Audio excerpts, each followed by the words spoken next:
Good morning, everyone. We are Group 4, and today we will show you all about oral presentation guidelines. In conducting an oral presentation, guidelines acts as a roadmap in ensuring that you deliver your message effectively and leave a lasting impression on your audience. For the guidelines in the preparation of your oral presentation, the first important thing that you need to do is to rehearse. Practice your talk for yourself and with your colleagues to make sure that it runs smoothly and you have time to include all aspects. When the speaker writes the entire speech and reads it, the presentation usually does not sound natural. Thus, you may want to choose not to read when the audience is small and you are well prepared and confident about the topic. So it says here that you need to have a knowledge prior to your presentation so you can present well and show mastery about your thesis. Furthermore, it can help you in answering the questions that will be given to you later on by the panelists. Next step is additional graphics or images. Incorporate additional graphics or images into your presentation to enhance the clarity and impact of your conclusions or results. Visual aids can help emphasize key findings and make your presentation more engaging for the audience. Sa pamamagitan daw ng iyong presentasyon ay mahalaga na magdagdag ka ng mga graphics or mga larawan upang mas bigyang linaw at pansin ang epekto ng mga conclusions mo at resulta mo. Ang mga visual din naman daw ay daan upang makatulong sa pagbibigay diin sa mga pangunahing natuklasan mo or your key findings, at sa pamamagitan daw ng yon ay mas bibigyang pansin ng mga tagapakinig ang iyong presentasyon. For the next step is follow the structure of your abstract. Abstract are written with introduction, purpose, methods, result, and conclusion sections. Keep the same order when making your presentation slide. This helps your audience follow along with your presentations more easily. Ang sinasabi lamang dito ay ang abstract daw ay isinusulat gamit ang iba't ibang sections like introduction, purpose, methods, result, and conclusion. Mahalaga din daw na panatilihin natin ang pagkakasunod-sunod ng mga ito upang sa paggawa natin ng presentation slides natin ay hindi malito ang mga audience. For the guidelines during the presentation, it is important to organize. Your talk must have a beginning, middle, and end. You need to first of all introduce yourself, tell them about your name and the research title. Number 2, present your research questions and why it matters. Number 3, describe how you conducted your research or your methodologies. Number 4, explain what you found out and what it means. And lastly, conclude with a summary of your main points. This will help you to have a systematic way of presenting your data or information and for you to have a clarity that can be understood by your audience. For the guidelines of the presentation, it is also important to present the evidence that support your thesis. Select your evidence that is reliable, relevant, credible, and sufficient for your purpose. When conducting a thesis, mahalaga na may evidence tayo na ipipresent na pwede nating mahanap from multiple sources to support our studies.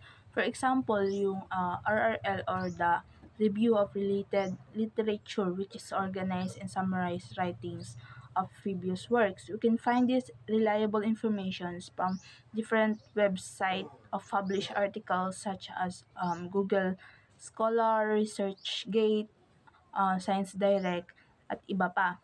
We can use the RRL to clarify or support the idea. Then, after you organize it, you can now state your findings to present the evidence. So for presentation, isang factor is stick to key concepts. Avoid long descriptions and unnecessary details. Write in point form, not long sentences. So stick to key concepts is advocating for clear, concise, and organized communication by emphasizing the importance of focusing on key concepts, avoiding unnecessary details, and using a point form structure for improved readability.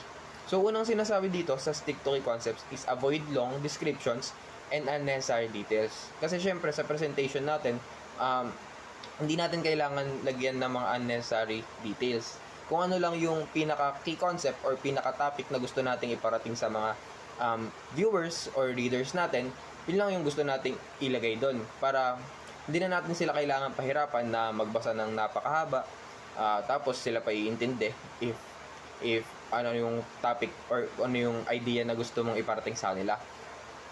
Mas madali kasi if gagawin na lang natin na isang sentence, precise lahat, pero yung pinaka-topic and pinaka-idea mo, magigets kagad nila. Now, sinasabi din dito na write in point form, not long sentences. Kagaya nga na sinasabi ko kanina, pag kasi mahaba yung sentences natin, pwede rin tama rin sila na basahin na lang, then pababayaan na lang nila yung idea doon. Now, if naman isusulat natin to na precise, na in point form lang, mas madali nila makukuha yung idea and baka mas maging interesting pa para sa nila. Another factor of presentation is strive for clarity. Try not to use unfamiliar jargons or acronyms, encouraging clear and accessible communication by avoiding language that might confuse your audience. It also emphasizes the importance of making your message understandable to everyone, regardless of their familiarity with the technical terms and abbreviations. Now, sinasabi lang naman dito sa Strive for Clarity na kailangan natin gawing readable, kailangan natin na padaliin yung mga words or terms na ilalagay natin sa ating presentation para mas madali nilang maintindihan ng ating mga viewers. For example, di ba sa research paper natin, meron tayong mga terms, jargons, or acronyms na hindi din natin maintindihan. Now, lahat yun nilalagay natin sa definition of terms para yung term na yun malagyan ng meaning, yung acronym na yun malagyan ng meaning for us to understand. Pero kasi sa presentation, hindi natin pwede gawin yun. Kaya mas mabuti na i-avoid natin or totally hindi talaga natin gamitin yung mga unfamiliar acronyms or jargons para mas maintindihan ng ating mga viewers. So, we proceed to ensure quality of presentation. Project your voice clearly and distinctly. So, judge the size of the room, how full and noisy it is. Make sure everyone can hear you clearly. Avoid the ahs and sound used to fill in the pauses while you think of what you say next. So a powerful presentation depends on clear and confident delivery. The speaker should project their voice as if having conversation with someone in the back of the room, pronouncing words for optimal clarity. And it is important to consider the environment. For like example, a small room requires a less volume than a large auditorium. Pauses are strategic and collecting thoughts and maintaining audience engagement. So eliminating the need for filler words like ums and us. So next is do not exceed the time limit. Find out how long or short your talk should be. If you only have 10 minutes, focus on the most important points with more time. So focus on those points but present additional supporting details. Time yourself giving your talk and make cuts if you need to. So it is fine to end a bit early. So going over time shows your lack of presentation. So it says that effective presentation hinge on respecting the time limit. For concise presentation, prioritize the most critical points for clear and impactful delivery. More generous time limits allow it for deeper exploration of those key points. Incorporating additional details and, for example, to enrich the content. So lastly, practicing within the allotted time is crucial. Utilize your time to gauge your performance and adjust as needed. So remember, editing is our ally. Concluding slightly early and perfectly acceptable. So demonstrating respect for the audience time and the overall schedule is good. And conversely, exceeding the time limit suggests a lack of preparation. For the closing of your presentation, you should point out any conclusions you have reached.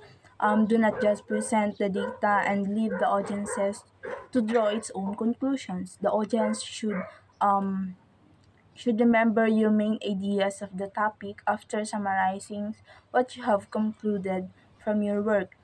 Give your audience a summary of your presentations, which is highlighted main ideas, for them to have some takeaways. Hindi yung after mong pinresent, tinapos mo na lang agad. Paano nila mas maintindihan yung main ideas kung hindi ma-elaborate yung significance ng findings at yung mga possible problems na pwede nilang ma-encounter at solutions na pwede nilang gawin. Pointing out a conclusions will emphasize what the audiences should have learned after you end your presentations. And that is all about presentation. Thank you for listening.